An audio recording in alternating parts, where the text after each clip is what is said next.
अगर आज की बात करूं तो लोग एंग्जाइटी, फ्रस्ट्रेशन, डिप्रेशन, बहुत सारी ऐसी चीज़ें हैं जो एक इंसान को बांध कर रखती है और वो डेली बेसिस पे सफ़र कर रहा है। True.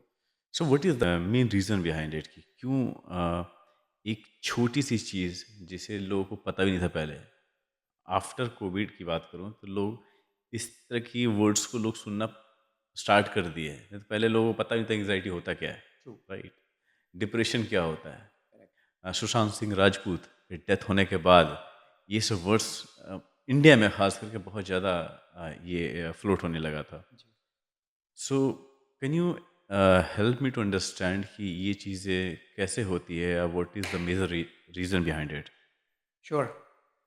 सबसे पहले तो मैं ये बताना चाहूँगा कि आज की डेट में जो लोगों को कुछ सिम्टम्स जो फिज़िकल आ रहे हैं, हम्म। जैसे मिसाल के तौर पे किसी को चेस्ट टाइटनेस हो जाना, किसी को सांस ना ले सकना लाइक ब्रेथलेसनेस फील होना, किसी को बैक में पेन होना, बॉडी के किसी स्पेसिफिक जोन में पेन होना, या हम्म। बॉडी में अचानक वाइब्रेशन आ जाना, स्टमक में फ्लटरिंग जैसा सेंसेशन फील होना,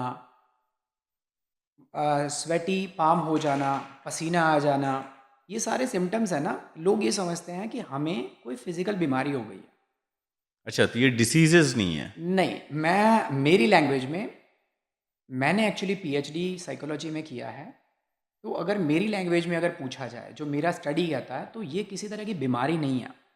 ओके। एंड ये एक स्पेसिफिक हमारा जो प्रोटेक्शन जोन यूनिवर्स ने बनाया है, कुदरत ने, मालिक ने, अल्लाह ने बनाया है, जो हमारा सिस्टम, जिसको हम बोलते हैं ऑटोनॉमिक नर्वस सिस्टम, ये एएनएस होता है, जिसमें दो तरह की मेन क्लासिफिकेशन होती है. एक होता है पैरासिम्पथेटिक नर्वस सिस्टम, एक होता हम्म। है सिंपथेटिक नर्वस सिस्टम. ये पूरा सिस्टम हमारे प्रोटेक्शन जोन के लिए बना है. उसका एक ही काम है कि मुझे इस बॉडी को प्रोटेक्ट करना है. अच्छा। उसका एक ही काम है, उसका कोई गोल नहीं है.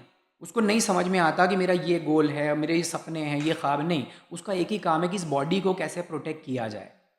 उसको एक ही काम मिला. ठीक है. अब ये जो सिम्टम्स जब बॉडी में आते हैं ना लोगों के, तो लोग ये समझते हैं कि हमें कोई फिजिकल बीमारी हो गई है, हमें कुछ ना कुछ ऐसा है जो हम मिस कर रहे हैं. तो वो जाते हैं ऑब्वियसली। डॉक्टर. हाँ, तो वो जाते हैं डॉक्टर्स के पास. हम्म। डॉक्टर के पास ये अपने सिम्टम्स रखते हैं. अच्छा, doctors, though they are very much well experienced and well known and well educated, उनको पता है कि ये सिम्टम्स किस चीज़ के लिए हैं.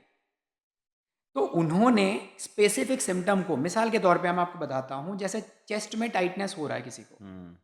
अच्छा, चेस्ट में टाइटनेस होने के लिए अगर आप कार्डियोलॉजिस्ट के पास जाओगे, वो अपनी लैंग्वेज में बात करेगा. वो आपको बताएंगे कि आपको चेस्ट टाइटनेस हो सकता है, कुछ हार्ट रिलेटेड इशू हो. आप यही किसी जनरल डॉक्टर के पास जाना, वो बोलेगा आपको गैस होगा. आप किसी और के पास चले जाओ, वो बोलेगा आपको एसिडिटी होगा. एसिडिटी होगा, ठीक है. करेक्ट है। आप फिजियो के पास चले जाओ ये प्रॉब्लम लेके, तो हाँ। फिजियो वाला आपको बताएगा कि यार आपका मसल पुल हो गया होगा. अच्छा तो है। आप जैसे बंदे के पास जाओगे ना, आपको वैसा रिस्पॉन्स मिलेगा. हालांकि इसकी जड़ अलग है, इसके रीज़न कुछ भी हो सकते हैं. आई एम हाँ। नॉट टेलिंग कि आपको अगर चेस्ट टाइटनेस है तो आपको सिर्फ नर्वस सिस्टम का इशू होगा. No, there are lot of issues. तो हमें करना क्या है, कैसे पता चलेगा कि ये इशू एक्चुअल में है क्या.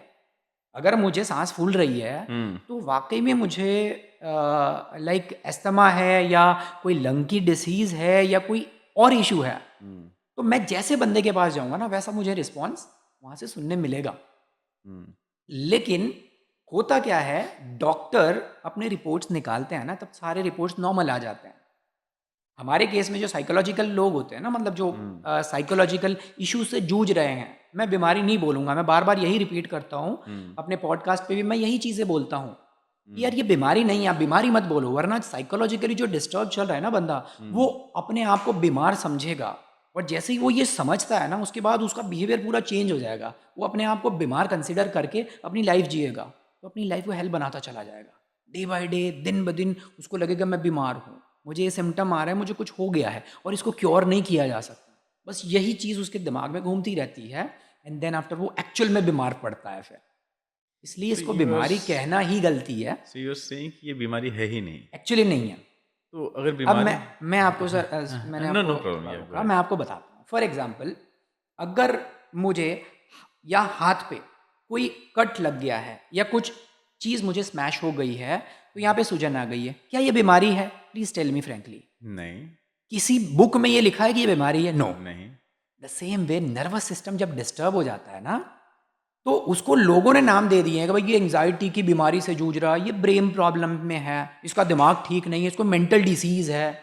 ये लोगों ने टैग देना शुरू कर दिए। हालांकि ये बीमारी नहीं है। अगर मैं इसको टैग दे दूं कि भाई तेरी तो हाथ में सूजन है हमेशा के लिए, इज पॉसिबल, ये बीमारी हो सकती है। नहीं। Exactly the same way nervous system भी ऐसे ही काम करती है।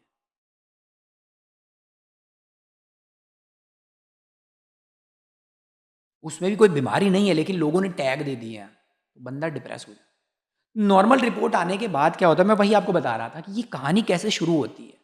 जैसे सिम्टम्स आए, आप डॉक्टर के पास गए, डॉक्टर ने रिपोर्ट्स निकाले, आपके सारी रिपोर्ट्स नॉर्मल आ, चाहे आपने ईसीजी करवा लिया, 2D कार्डियो इको करवा लिया, टीएमटी जो एडवांस टेस्ट है, ट्रेडमिल टेस्ट वो करवा लिया, ट्रोपाई करवा लिया,